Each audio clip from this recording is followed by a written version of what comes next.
Hi hello எல்லோரும் எப்படி இருக்கீங்க? வாங்க எங்கள் வீட்டு லன்ச் என்னன்னு பார்க்கலாங்களா. பலமாக நடக்குது. எங்கள் வீட்டில் எனக்கு வந்துட்டு மீன் குழம்பு தான் ஸ்பெஷல்.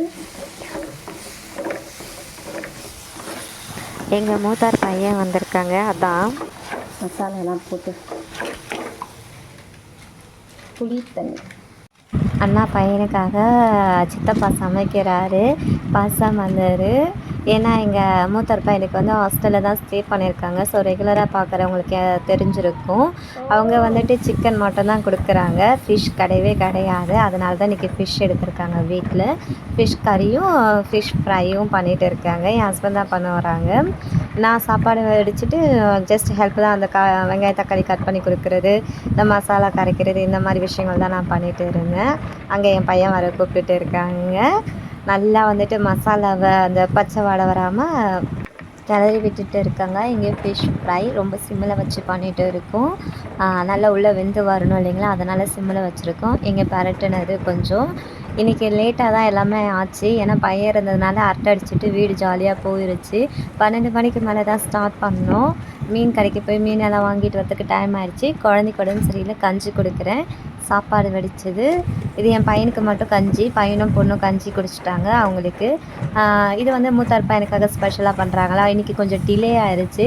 சமைச்சு சாப்பிட்றதுக்கு பார்த்திங்கன்னா மணி ஒரு 2 அந்த டைம் ஆகிடுச்சு. 2:15 கிட்ட ஆயிடுச்சு. புளி தண்ணியை ஊற்றிட்டு இருக்காங்க. இது வெள்ளை புளி தான், நாட்டுப்புளி இல்லை, காலியாகிடுச்சு.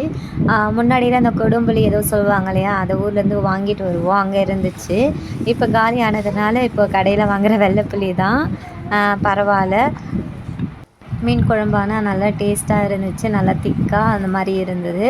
என்னோடய ஹஸ்பண்ட் பார்த்திங்கன்னா நான்வெஜ் செய்கிறதுலலாம் ரொம்ப ஸ்பெஷல். அதுவும் அவர் மீன் குழம்புலாம் வச்சாங்கன்னா அடித்த காலே இல்லை. அதனால தான் அவர் செய்கிறாரு.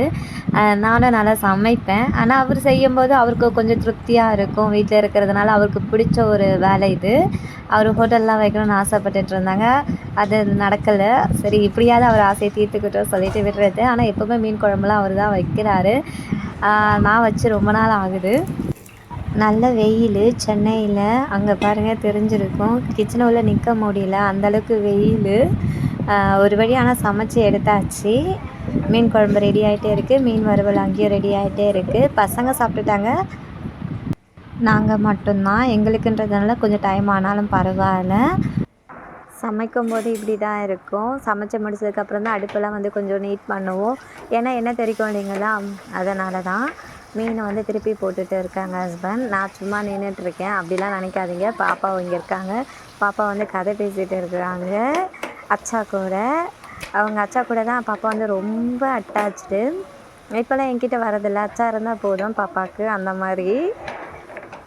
அப்புறம் வந்துட்டு நான் கொஸ்டின் ஆன்சர் பண்ணலான்னு இருக்கேன். நிறைய பேர் ஓல்டு வீடியோலலாம் போய்ட்டு நிறைய கொஸ்டின் பண்ணிகிட்ருக்கீங்க. ஸோ நிறைய கொஸ்டின்ஸு இருந்துச்சு.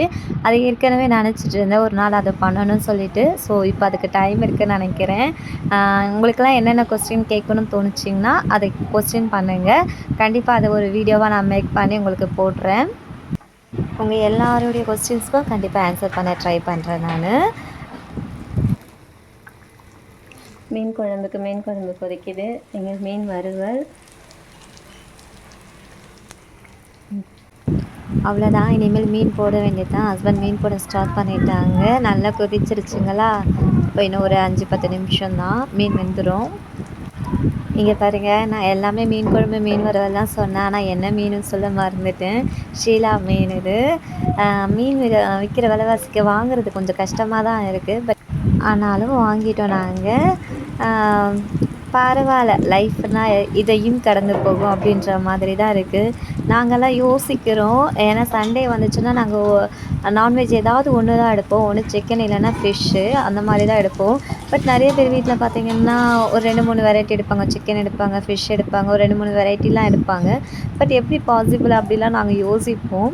எங்கள் வீட்டிலலாம் பார்த்திங்கன்னா சண்டேனா ஒரே ஒன்று தான் இருக்கும். அது நான்வெஜ் ஏதாவது ஃபிஷ் இல்லைன்னா சிக்கன், அந்த மாதிரி தான் இருக்கும். என்னோடய ஹஸ்பண்ட் வந்து மீனை திருப்பி போட்டுட்ருக்காங்க. எண்ணெய் பத்தலை. ஏன்னா கொஞ்சமாக தான் ஊற்றி செய்கிறாங்க. அண்ணா பையனுக்கு செய்கிறாங்களா, அதனால் பார்த்து செய்கிறாங்க. அப்பப்போ கொஞ்சம் கொஞ்சமாக எண்ணெய் ஊற்றி செய்கிறாரு அவர். மீன் குழம்பு ஆல்மோஸ்ட் ரெடி. மீன் வறுவலும் ரெடி. இனி வந்துட்டு பையனுக்கு போடணும் சாப்பிட. மீன் வறுவல் ஒரு வழியாக ரெடி ஆயிடுச்சு. நாங்கள் ஆஃப் பண்ணிட்டோம். நாங்கள் 3 பேர் தானே போதும். ஆஃப் பண்ணியாச்சு. சட்டின்றதுனால கொதிக்குது. எப்படி கொதிக்குது பாருங்கள். இதில் அங்கே எல்லாருமே சாப்பிட்டுட்டு இருக்காங்க. ஃபைனலாக மீன் குழம்போட அவுட்புட் இப்படி தான் வந்திருக்கு. செம்ம டேஸ்ட்டாக வந்திருக்கு. எல்லோரும் சாப்பிட்டு முடிச்சிட்டாங்க. நானும் சாப்பிட்டு முடிச்சிட்டேன். பாய். இந்த வீடியோ முடிச்சுக்கிறேன்.